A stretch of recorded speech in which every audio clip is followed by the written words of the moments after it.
We continue our one-on-one interviews with gubernatorial candidates.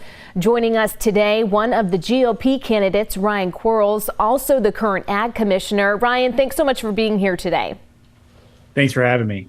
Well, first question. So as someone who has held a state office for quite some years, what do you think makes you most qualified to be the governor of Kentucky?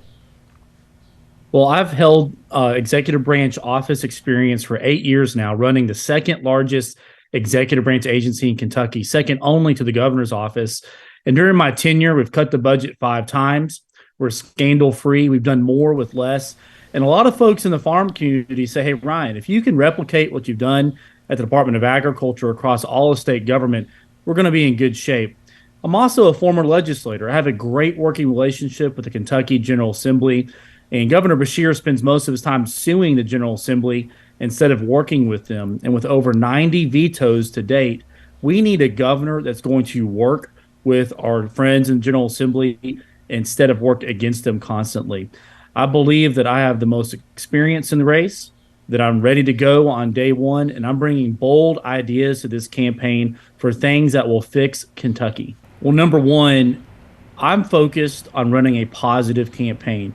And what we've seen the last few weeks, and again last night, is a lot of infighting. In Kentucky, mud belongs on your boots, not in our politics. And so that's why I'm running a positive race based off the issues. That's number one.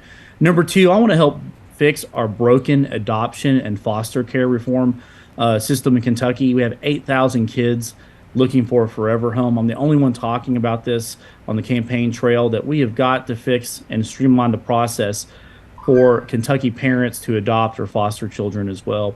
And the third thing that we've been talking about quite a bit is support for our men and women in law enforcement. We have got to have a governor who has the back of those who put the uniform on every single day to protect us. I have 5 law enforcement officers that work for me at the Kentucky Department of Agriculture. I have executive experience here, and we need to make sure that we have a governor in an era of increased violent crime across Kentucky that's going to support, protect, and fund the law enforcement community. Do you think that Beshear has not done that? I think that Beshear showed his true colors during the height of the downtown riots in Louisville, when people were flipping vehicles over and burning down family-owned businesses. That as governor, there's a big difference between a peaceful protest and criminal acts. That with me, there needs to be consequences. It needs to be consequences for those selling drugs into Kentucky. They belong behind bars. If someone sells fentanyl that results in the death of a Kentuckian, they should be charged with homicide. That for me, I think that a lot of people I talked with in the law enforcement community, they're eager to get behind a new governor. You know, on last night's KET debate stage, you never came out directly and said that Biden won the 2020 election. Is there any... Biden won the election. Okay, I just wanted to see if you wanted to clarify anything about that statement from last night. A lot of Kentuckians sometimes wonder why our friends in some metropolitan areas, it takes 2 weeks to get election results. But Biden won the election in 2020. And I would encourage folks that are upset with that result to focus their attention on 2023 this year, as well as the 2024 presidential race. Shifting gears now, on the heels of 2 major mass shootings near the Bowling Green area in Nashville and Louisville, where do you stand on the possibility of more gun control in Kentucky?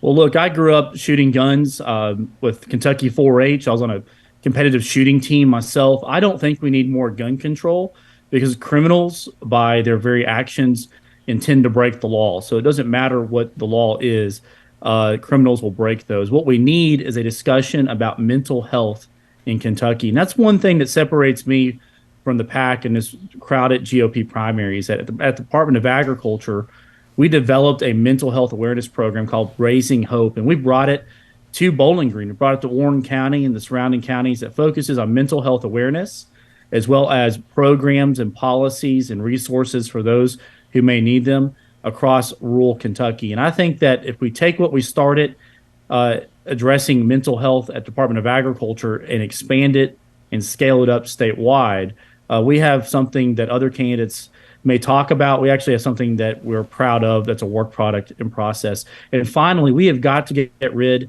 of the stigma that is unfairly attached to those suffering through mental illness as well. Now, I know you talk about those programs that you have done as commissioner. What other specific examples would you have when it comes to tackling mental health? Is it something that you bring more resources into schools? I know we have a social worker shortage here in Kentucky as well.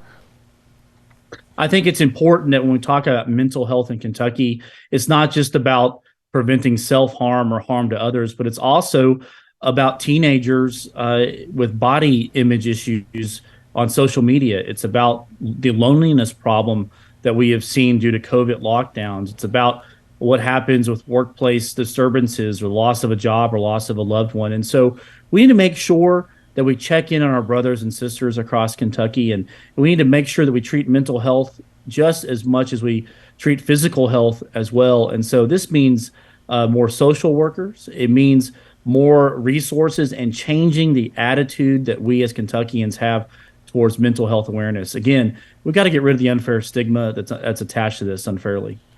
So would you support red flag laws in Kentucky? No, I don't think that we should violate people's due process rights. That as an American, before any right or privilege is taken away from an individual, they deserve their day in court. They deserve a process. And look, there's already laws in place that deal with those, whether it's an EPO or there are mechanisms out there to protect people. But I don't think that we should be violating people's due process laws. And look, for me, growing up on a farm, I learned how to shoot from my dad. I shot competitively with Kentucky 4-H. If anything, we should be promoting gun safety among Kentuckians as well. Agriculture Commissioner Ryan Quarles and GOP candidate for governor, thank you so much for joining us. Thank you. Hey everybody, Gene Burke here. Thanks for checking out our interviews with candidates running for Kentucky governor. Be sure to check out our full coverage of this year's primary in Kentucky at WBKO.com.